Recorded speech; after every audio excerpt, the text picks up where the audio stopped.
A SAR is a active sensor because it has its own power source, and it's using that to emanate or send out pulses of microwaves that then can be collected when they come back from the thing that they've reflected from back into space, in our case anyway, or this case. Welcome to the Mapscaping podcast. My name is Daniel, and this is a podcast for the geospatial community. My guest on the podcast today is Eric Jensen. Eric is the president of a company called ICEYE, I-C-E-Y-E, and ICEYE builds and operates its own commercial constellation of SAR satellites. So today on the podcast, we're going to be talking about SAR, Synthetic-aperture radar. Just a quick message before we get started with this podcast episode. I realize most of you did not wake up this morning thinking, wow, I wish that I got more email. But just in case you did, I have an email list. If you go to mapscaping.com/podcast, you can join there. And this is simply a great way for us to communicate together.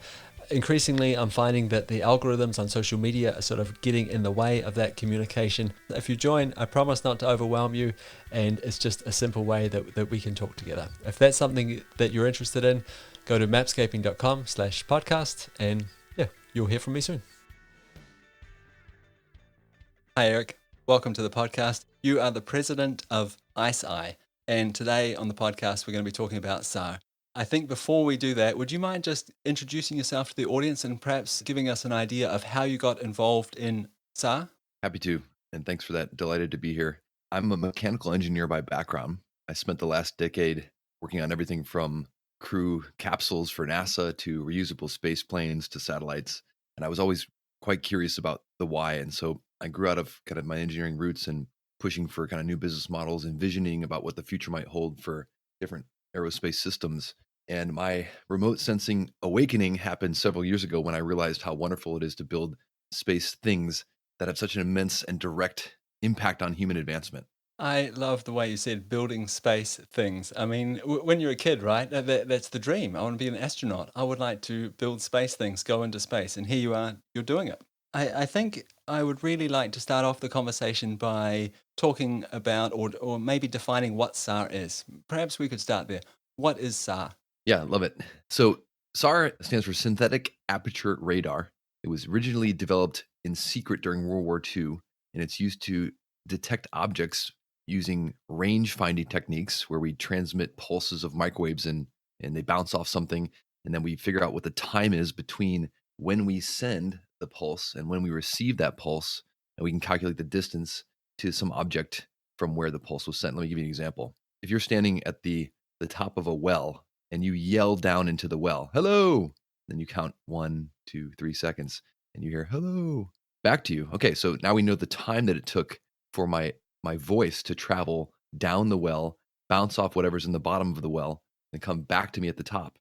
And because I know that time and I know the speed of sound, speed multiplied by time equals distance. So I can figure out how deep the well in that case was. The same principle really applies to radar in any domain, but also from space. So back in World War II, the Royal Air Force was developing radar techniques and trying to figure out if they could look across the English Channel and sense, so to speak, when some adversarial thing was headed their direction. Could they send out a signal and have it bounce off a boat or an aircraft and then be reflected back to wherever that emanating source was on the British side and determine the distance between the British border and this thing that was coming towards us, whatever it is. So the idea was to kind of create like an advanced warning system that would, aid in preparedness for an oncoming attack. The interesting thing, a lot of SAR people will know the story of RAF Air Marshal Tedder, who lived from 1890 to 1967. When the Brits were first developing this system and they deployed it, it failed during their first test in front of the air marshal, who was, the head person at the time. And his famous quote about SAR, or this radar anyway, was, "The absolute ingenuity of this idea almost blinds one to its worthlessness." So SAR almost died on the vine a long time ago. So the cool thing, I mean, if we go to like first principles about anything that's visible or any light waves, let's just leave it at that. All light, even visible light and invisible light to our human eye, is made up of electromagnetic waves, right? So waves can be described by both wavelength and frequency, right? The electromagnetic spectrum defines the type of light that is available out there in the universe based on frequency and wavelength characteristics. So visible light, the rainbow of light that we see is somewhere between the infrared and ultraviolet portion of the electromagnetic spectrum, right? So when we see things, that's usually light coming into our retinas with wavelengths on the order of hundreds of nanometers. So like, a couple hundred to 700 nanometers would define the different colors of the light. Radar is the frequency and wavelength regime that's characterized by microwave, like the title microwave. So much larger wavelengths than visible light on the order of like centimeters. And so that's kind of just basics of like where to find radar and why it's different than optical, as we call it in the GIS community. So then the question becomes kind of, what is SAR? Why is this title synthetic aperture anyway added to radar? Why can't we just use a radar? And so that really gets down to what wants to be done with this instrument. And a typical term we hear across the community is resolution, right? Resolution defines in our like layman's terms the quality of the image or like how clear an image is. And so when you have a radar instrument, the spatial resolution of radar data is directly related to the wavelength of the sensor and how long the sensor is. So I'll give you an example. Like if you have a single C-band radar, which operates around 5 centimeters in wavelength, in order to get a 10-meter resolution picture on ground, which means you got to identify something on the ground that's 10 meters from something else, you would need an antenna that's like 4 kilometers long, which would be like very impractical to fly up into space. You could never deploy something that big. It would be like really unwieldy to launch it, and it would just be way too massive in order for it to be structurally sound. And so the moniker synthetic or synthetic aperture is used because what we can do is we can like create an effective sensor that operates like a very, very long antenna, but is in fact much smaller. And the way that it works is instead of sending like one pulse out from a antenna that's super long, if that pulse goes down to the ground and it reflects off a car, and those pulses then go back to this super long antenna, that antenna will catch pulses that are bouncing off the cars at very, very different angles. And so we can process that product and make a image of it if we have this super long antenna. Well, because it's not practical to fly those in space, what we need to do with a space antenna is send many, many pulses in rapid succession and then collect those reflected microwaves from various angles at the various times that they bounce off that object. So instead of like one big long antenna that sends one big pulse at one time and then collects the pulses that come back, we actually have a much smaller antenna that sends lots of pulses in quick succession over time as the satellite goes through space. And then it quote unquote listens to the pulses that come back to it when it moves through its orbit. And that's why we have the name synthetic applied to the radar. I don't know if you've ever considered teaching, but I think maybe you should. That was fantastic. Thank you very much for that. I think I now know significantly more about SAR than I ever dreamed was possible. I think one of the really important things you mentioned there was that we are actively sending out a signal. So SAR is an active sensor as opposed to a passive sensor. And we see the same thing with LiDAR, for example. We're actively sending out a signal, and then we're catching that when it comes back. Could you give me an idea of what we can tell about a surface when we capture the reflectance? Are we measuring the roughness of the surface, the hardness? What is it that we're measuring with SAR? Yeah, that's a great question. And I'll emphasize the point you made, Daniel, on the difference between the active and passive sensor. A SAR is a active sensor because it has its own power source, and it's using that to emanate or send out pulses of microwaves that then can be collected when they come back from the thing that they've reflected from back into space in our case anyway, or this case. Whereas, a camera, right, a typical camera focuses incoming light onto a detector array, which has millions of little pixels on a 2D grid. Well, that visible light that's coming into the camera, like a passive sensor, is coming into it because we have ambient light from the sun that's illuminating the earth, and we're just capturing what's visible in the direction that we're looking at one time. So obviously is very different because it sends its own signals. So we can talk about why that's super unique maybe a little bit later. But the question that you asked around, what can you do with SAR, I think is a great one because that's really the revolution that we're seeing in the ecosystem right now. SAR is great at measuring distance, and that's pretty much it. So I mentioned that because, again, that's the first principle of SAR. SAR is a range finding tool. Now, using different frequency bands in the microwave portion of the electromagnetic spectrum allows us, based on the differences in frequency and wavelength, to detect quote unquote different things that we're also measuring distance from. So whether we're using L band or S band or C band or X, which are all different frequencies and wavelengths, but all microwaves, our ability to determine things like the roughness or a surface property really all comes down to the distance characteristics that are being measured by each one of those bands. So generally speaking, for example, the higher the frequency, the higher the resolution potential for an image, but the worse the penetration power. Like so for example, Ka band is a band that's used in communication systems. It's also a microwave. It's rarely used for SAR because while it might offer great resolution since it's very high frequency, it's easily absorbed by the water moisture in clouds. So if you had like a SAR sensor that operated in Ka band from space, you could do very high resolution when clouds weren't present. But if you had like immense cloud cover, then your signals would be attenuated, so to speak, by the clouds, and you wouldn't be able to get the signals back from where they're sent, or they might not even actually reach their target. So frequency bands that are lower in frequency and wavelength, like X band or L band or even UHF, they both offer the opportunity to still get good resolution pictures, but they have that nice balance because they do penetrate through things like clouds. And even like L band and UHF band, for example, can penetrate vegetation, and they can tell us things then about biomass and whether or not there's moisture in soil, those type of things. So all of those insights, though, are still derived from the basic principle of SAR, which is what is the distance between where I am and where something else is. And we can do that with a building, or we can do that with a water molecule inside or buried just underneath the surface of the earth. I mean, it's just a matter of how fine and sensitive your sensors are and what kind of bands you use. Wow. So SAR is really good at measuring the shape of the Earth. Would that be a fair statement? SAR is excellent at measuring with millimeter precision the surface of the Earth from space. Yes, because when those signals, you know with very good, very high level of certainty where you're sending the microwave signals from in space, and then you can calculate where you are relative to some point on Earth, and determining the time that it takes the signals to come back to the spacecraft. You can very precisely measure the surface of the Earth. Yes. Okay, so I'm just trying to get an understanding here.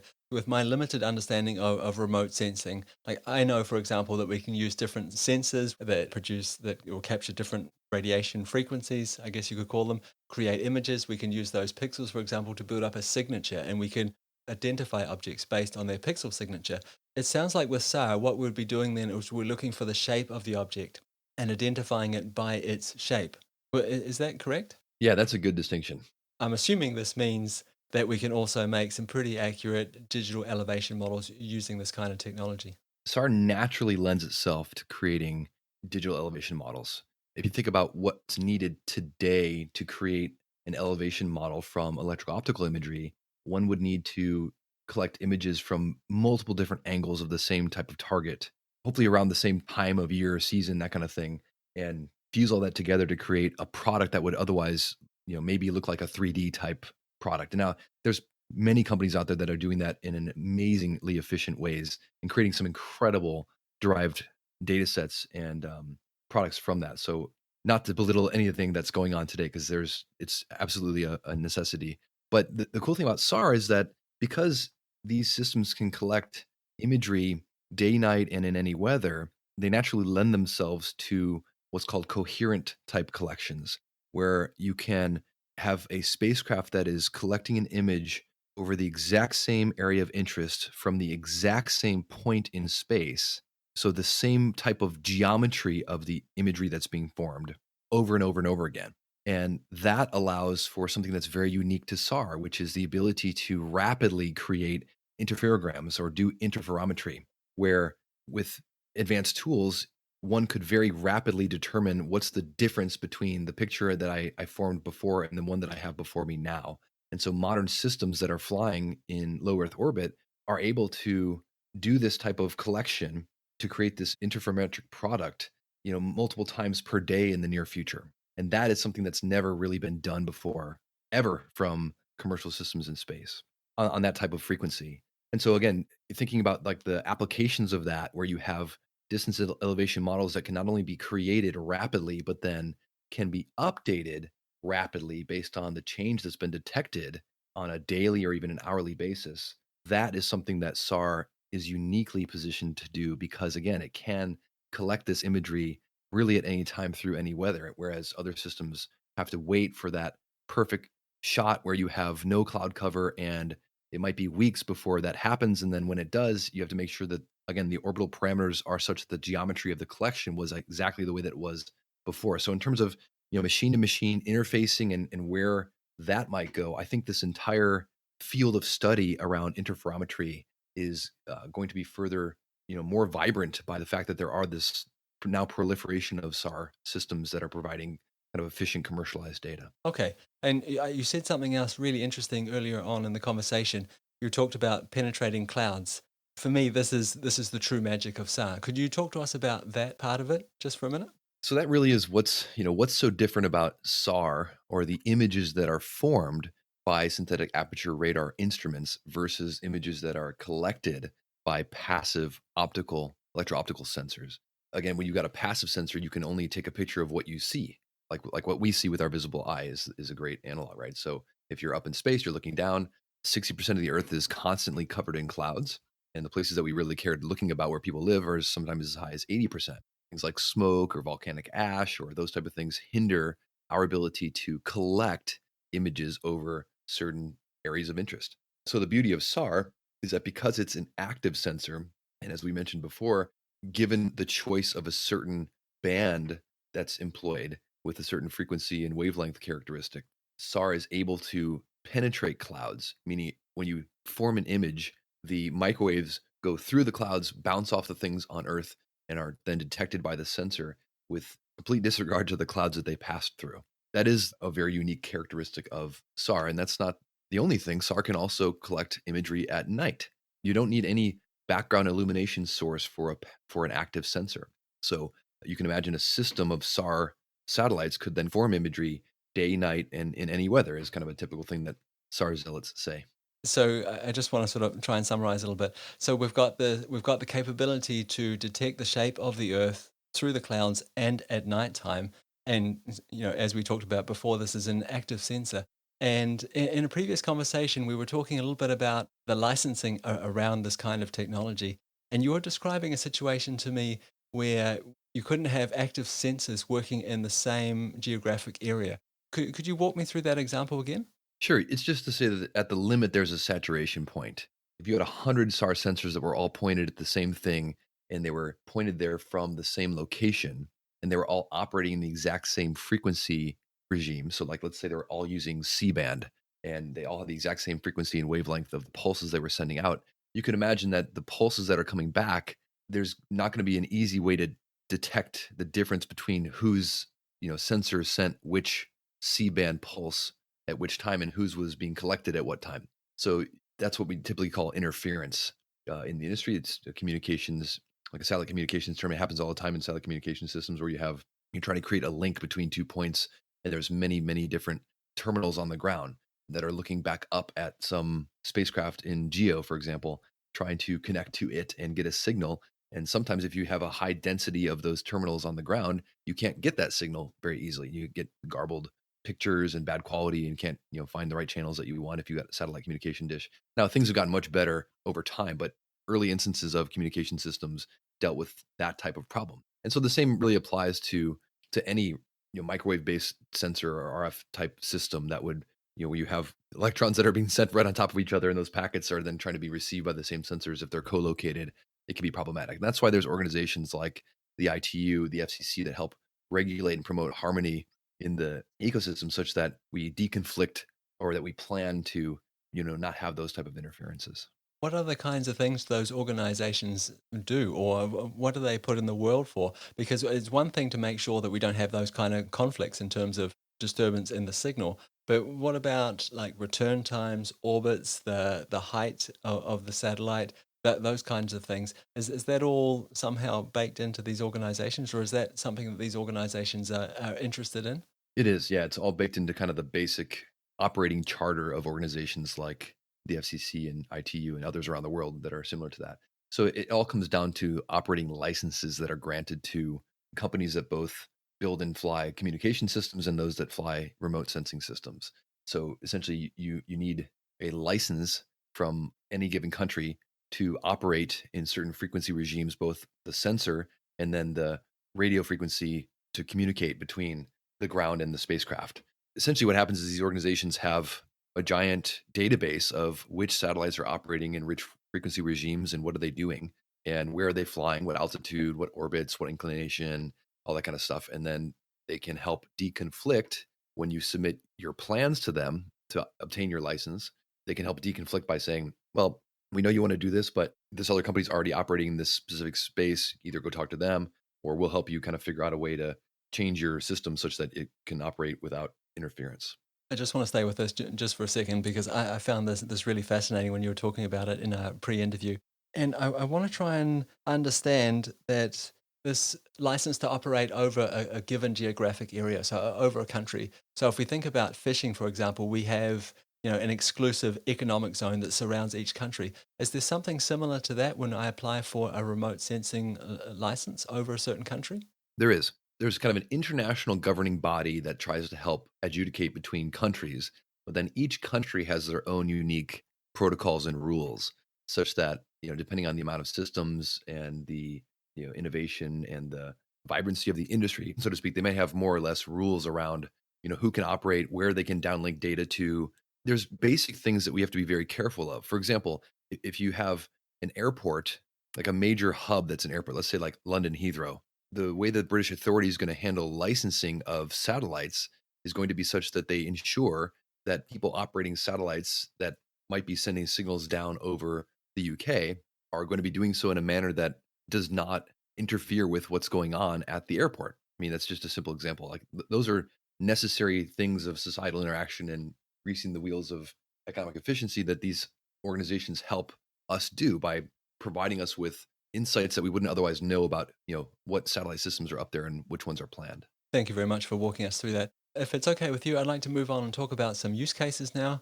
So there is a Twitter account called the Sisters of SAR. It's a brilliant Twitter account. I'm sure you can sort of guess what they're all about. And I asked them a question the other day, and the question was, if you had access today to real-time SAR data, what would you do? And everyone got really excited, and it was an interesting thread to follow along.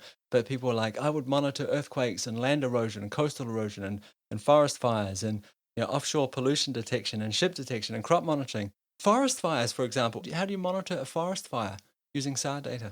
The real challenge with fires, like with anything else, is responsiveness.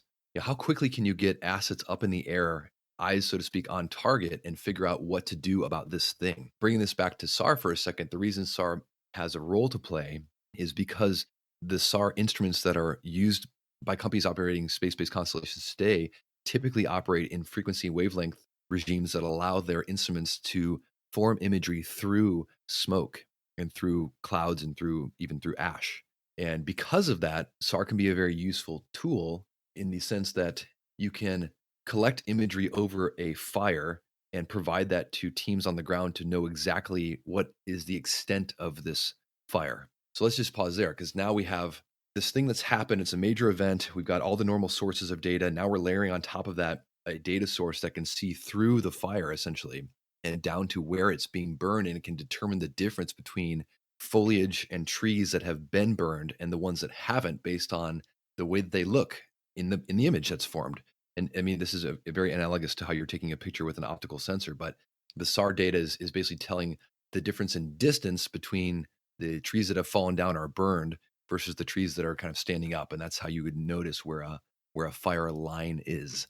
Ah, of course. So we get back to the idea of looking at the shape of the world again. So seeing that the shape has changed, perhaps like, okay, there's a clear line between here we've got trees with foliage. The shape is different on the other side of the line. The trees have no foliage. Maybe they're disappeared. Maybe we can see the surface clearer, something like that. But it comes back to looking at the shape, looking at the distance. Right. Exactly right. And then if you take that a step further, let's say we've collected one image over this given fire, which was very helpful. Then the next image we collect will have an ability to see how the line of the fire, let's say, has progressed from one period of time to the next period of time. And so the shorter that we can make that window, increase the temporal resolution, so how the frequency with which we're making those images over a given fire, the better we'll be able to address where it's gone and where it's going, and in a predictive way, hopefully stop the fire much faster. So this leads us perfectly on to the idea of persistent monitoring. But I just want to leave that just for a second because there's one more use case I would like to sort of walk through, if you will. This is the use case of finding an oil spill. So I understand it now with the forest fires because a forest fire is destructive. It changes the shape of the surface of the world. We can detect that with SAR. It doesn't matter if clouds are in the way. It doesn't matter if it's nighttime. This is going to work. I kind of get that. But in terms of an oil spill, let's say an oil spill at sea, I am unclear how SAR can detect the boundaries of that, for example. Yeah, this gets into some very interesting and complex mathematics around, why are we able to see the difference between oil and water on the surface of the ocean? But suffice it to say, in layman's terms, because the density is different, the reflectivity, let's call it, of the liquid will also be slightly different, such that the time that it takes a signal to come back when it hits pure water versus when it hits oil may also be different. And in that case, you'd quote unquote see the difference between both substances on the surface of the water. And that's actually one thing that SAR is very good at doing is detecting oil spills that are residing on the surface. So I think as a use case, it's a perfect example of why SAR is so great because you can look at things day, night, in any weather, and on the surface of the ocean, you can sense, so to speak, if there's an oil spill or if there's an oil leak, and you can monitor that because it's not going to be moving typically very fast unless it's coming obviously from a vessel and you have to figure out where that is. But it's a great use case for SAR. I want to go back to the idea of persistent monitoring just for a second here, because yeah, I mean, it sounds like a great use for SAR, right? Again, we can see through clouds. It doesn't matter if it's daytime, nighttime. This is going to work. Just before we were talking about this real time or near real time SAR data, what is that going to look like in terms of actual time? Are we talking within seconds of the image being taken? Do we have that, or does it have to pass? Does the satellite physically have to pass over a downlink station? And then it comes down to that station, processed in some way, shape, or form, and sent off to the user? Is it, is near real time? Is it actually within hours of the image being taken, or is it much sooner than that? With the systems that are flying today, it's minutes to hours in terms of the time between when an image is collected over a object of interest and when it's delivered in a usable format to someone. It depends on a lot of things. It depends partly on physics. So, how many assets are actually flying and in what orbit? So, can they actually collect over a certain place and with what frequency? And then, of course, after that, it's down to the electronic engineering between all the signals that are required, where the data is then passed from the satellite or either stored on board and then downlinked to some ground station. Then it goes through either the cloud or some other ground-based network to some facility or some cloud-based processing tool where your processor then does some complex mathematics and takes all those signals that are in raw format and converts them into something that looks like what you and I would call a picture, and then be able to send that out to a customer, for example. So right now the responsiveness of most systems is minutes to hours, just depending on the use cases, circumstance, like what are the boundary conditions around a given customer or a given user. Yeah, I mean that makes perfect sense. If we sort of move on the conversation now and talk about the future a little bit, we've talked a lot about some monitoring use cases and how SAR is a good tool for monitoring because it can see through clouds. It doesn't matter if it's night, yada yada yada. And obviously, with real time data, hopefully, or near real time data just around the corner, it's going to be this incredible tool. I'm wondering though, when we deliver someone real time data, are we just delivering them a real time problem to solve? Or can you imagine a world where instead of delivering an image, you're delivering an answer? I think that's the world we live in today in terms of the demand. I think users of SAR data around the world, and indeed users of electro-optical data around the world, there's a lot of data sources, and that's a good thing. The question is, are there a lot of answers to hard questions? Right now, we have excellent ability to provide near real-time insights and answers to certain questions, but there are other larger questions around environmental monitoring and, as we've discussed, natural catastrophes that are very difficult to answer. And so I think that there are many teams that are working on developing sets of tools that can really just reduce the latency between when an answer can be provided from when an image was taken, for example. I mean, if you think about how things have evolved in the past several years in terms of processing imagery in general. It used to be that even in the 90s you had kind of only PhDs doing complex mathematics and theoretical mathematics with complex numbers, in the case of SAR anyway, taking those calculations several weeks to complete for even a single image. There's actually a lot of metadata that comes along with a SAR raw SAR product, even after it's processed. And so it might take weeks to actually resolve something that's going on, or hour or days anyway to resolve an image, depending on the techniques that are used. And I think now, with the vibrancy of cloud-based storage and cloud-based processing, where we're able to distribute kind of across the world petabytes of storage data and rapid computational power, we're able to embed software tools now that automatically can convert raw data into something that's usable as an image very rapidly. I mean, on the order of again, minutes to it's like single digit hours. And then on top of that, we've got teams and sections kind of the value chain that are creating tools that then plug into those data sources and might add a little bit of latency to the overall kind of process flow before an answer is provided, but are ingesting those kind of initial imagery products in rapid fashion and then adding them to databases and searching through them, doing pattern recognition and building tools to do analysis on top of that, and spitting out something that looks nothing like an image, but is actually like a derived product that tells us something we really want to know about our infrastructure or society. So I think that the pace of all of that has just accelerated a lot over the last several years. There's this concept out there called Geospatial 2.0, and as I understand it anyway, it's the idea that, the machines are communicating with the machine. So we get real-time data, we get real-time answers. This is not a critique of the industry at all in any way, shape, or form. Often I wonder when I hear this idea of real-time data, it's like, well, how are we ever going to deal with it unless there's, a machine on the other side taking that real-time data and doing something useful with it, and then sending it off in some other product format to an analyst or to a human, someone to make a decision with. I guess I was just really interested to hear your thoughts on that and where we are now and where we're going. I think the future is one of many, many machine to machine interfaces across the whole kind of, as we call it, TC-PED chain: task, collect, process, exploit, or determine what's going on, and then deliver. I think right now there are lots of humans in the loop, depending on the type of sensor, the company, the design of the system, all those things. And I think we are absolutely heading towards a future where it's going to be more and more kind of automated across the board. And I think that will be very helpful in addressing some of the big problems that we've discussed today, particularly natural catastrophes. I mean, if you have an early warning system that, based on a live feed of electro optical and SAR data and many other data sources, and all that's being resolved through some system that then all this background work ends up with a little light on someone's desk who has the other button that they can push to deploy a rapid response team to this flood.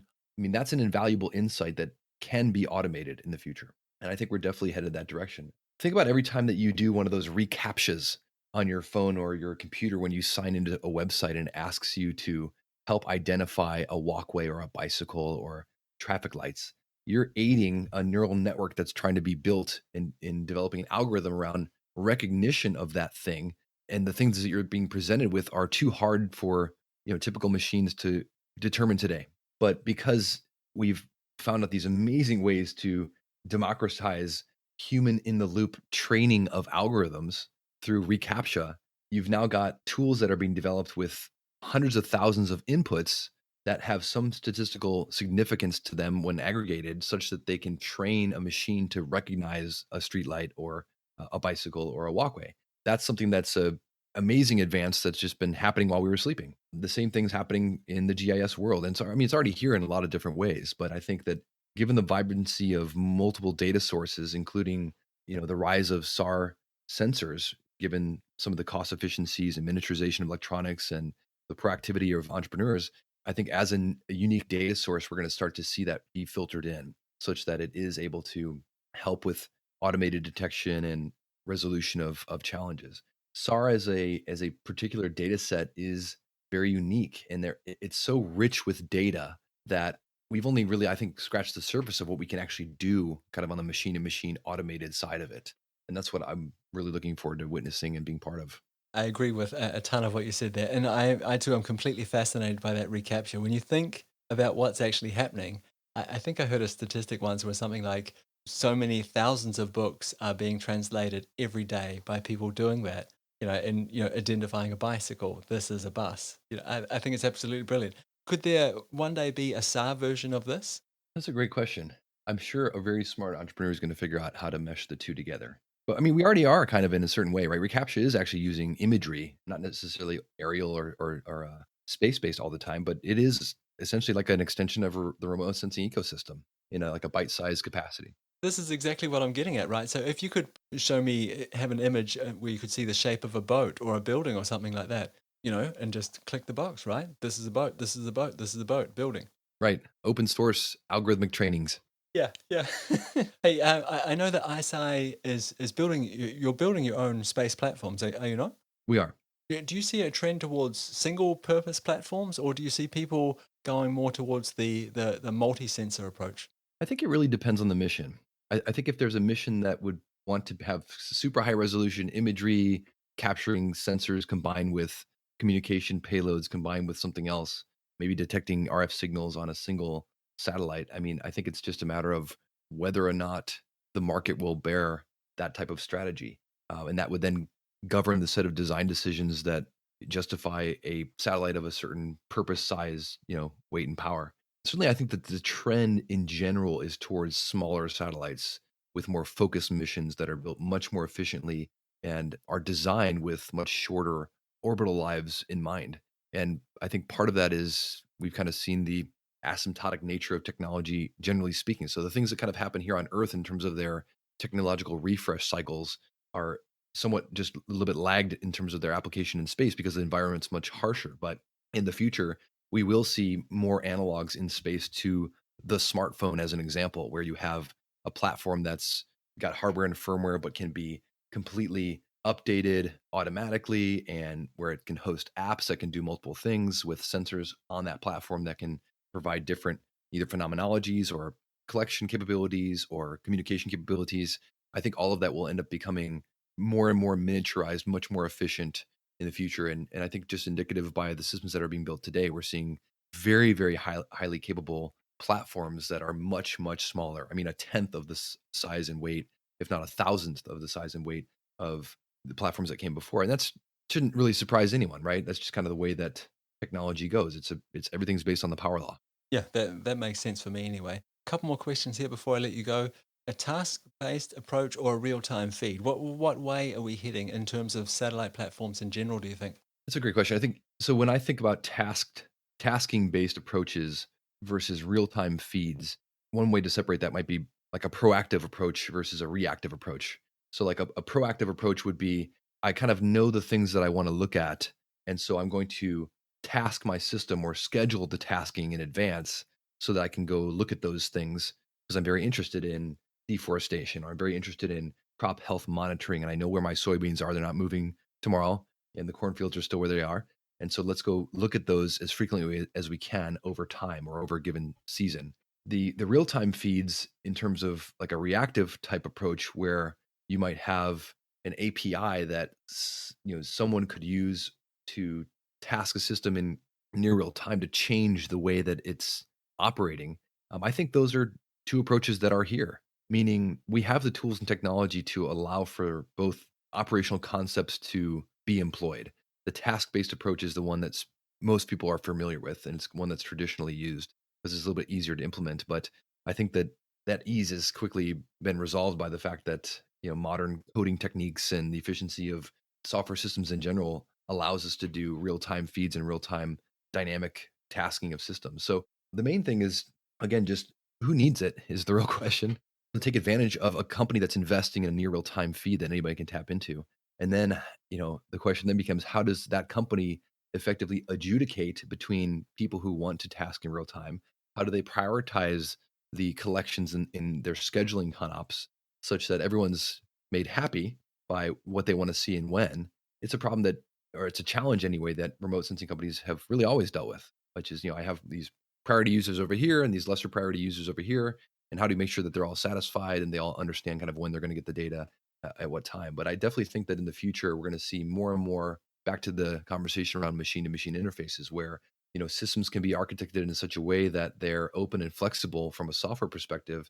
And as tools are evolved in the future, they will be able to respond in a more automated fashion and in more real time. So it might not be that anybody can open source task a system to go collect imagery, but it certainly will alleviate some of the roadblocks that we have today in the like manual chain of events of somebody sending in an order form, that being ingested by a team, that team then scheduling the tasking themselves, uplinking that to satellites, at certain locations in their orbit, performing that collection, and then disseminating that as rapidly as possible. I think that will just generally speaking become more and more efficient as we go. The last question before I let you go. So during the pre-interview, I remember you saying no one knows that they can't live without SAR yet. When do you think we're going to figure out as an industry, as a geospatial industry, and of course all the other industries around SAR that are going to make use of these products? When do you think we're going to figure out that we cannot live without it?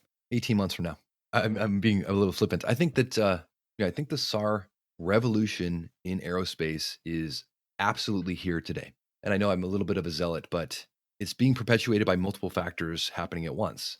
There's a great TED talk by Bill Gross who when asked, kind of what are the five factors that you as a renowned venture capitalist have seen add up to success for different companies, he kind of talks about, the team being very important, the timing of the ecosystem's receptivity to whatever's going on, the idea, of course, the business model, and then the funding being kind of the core elements. And he kind of goes through which ones of those are very important. And the ones that are very important end up kind of coming down to the team and the timing.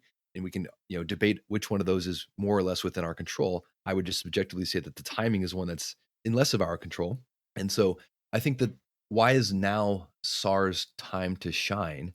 It's been a combination of a few things. One, SAR systems to date have been mainly exquisite class, and exquisite class meaning they've been developed and operated by companies and governments that have built very large systems that are highly capable. With a few things that have happened in the last decade or so: miniaturization of electronics, reduction in costs of spacefaring materials, modern manufacturing efficiencies. We talked about software, the advancements in coding languages that allow us to more efficiently control all the elements of a spacecraft and indeed update those things in repeatable fashion. We're updating spacecraft now from a software perspective, like we update code for anything else, like a smartphone or an application. We're writing code in an agile way for spacecraft. That's something that's kind of been latent in the aerospace industry and happening now in a major way. We talked about processing, how much faster it is now to process data that comes off of these platforms. We're using the cloud to store it and to process it and deliver it in incredible speeds. We've got a global network of ground stations. So all these things I think are bringing SAR kind of out of the shadows and into the light. And I think the reason it's been in the shadows for so long is because it operates in the shadows. It's part of the amazing nature of SAR. But I also think it's because the data was so complex and the amount of computational horsepower required to figure out anything useful to do with it was such that you really needed a team of expertly trained PhD level analysts to figure out how it could be used. And I think now we're seeing that companies are making it much easier, more natural for us to kind of use the same quote unquote language of remote sensing to talk about SAR and what its benefits can be. And now we're seeing, companies devise systems that are producing SAR imagery much more frequently and commercially. So, that kind of shareable data that's kind of open and much easier to license and promote the use of amongst different ecosystems and different environments and different kind of sectors and verticals of our remote sensing value chain. I think all that's happening now in real time in a major way. And it's really only happened in the last kind of 5 years that we've seen the rise of the commercialization of SAR from space. I really want to thank you for your time. You've been incredibly generous and patient as well. This is a complex subject, and I am far from an expert. So I appreciate you sort of slowly but surely walking me through SAR, explaining the process, what it looks like today, how it works, some of the use cases, and of course, what the future might look like. Really enjoyed the conversation. Before I let you go, if there's a listener out there and they want to reach out to you or find out more about what it is that you do, where can they go to do that? Sure, you can find out more about ICEYE on our website, iceye.com, ICEYE.com. It's a treasure trove of information about how SAR systems work, the type of data that's derived from them. There's materials on there about flood monitoring, detection, and responses that we've helped support. There's product guides to learn more about the type of imagery, the file formats, how it could be used. Really just in general trying to help educate the community around SAR writ large. So that's where I would direct anyone who's interested in learning more. Thanks again, Eric. Really appreciate your time. My pleasure. I really hope you enjoyed that episode with Eric Jensen from ISI. SAR has been such a hot topic in terms of Earth observation that I thought it would be really useful for a lot of people if we created this episode, if we did an episode about it and help sort of demystify it a little bit for those of us that aren't used to working with it. So I hope that was helpful.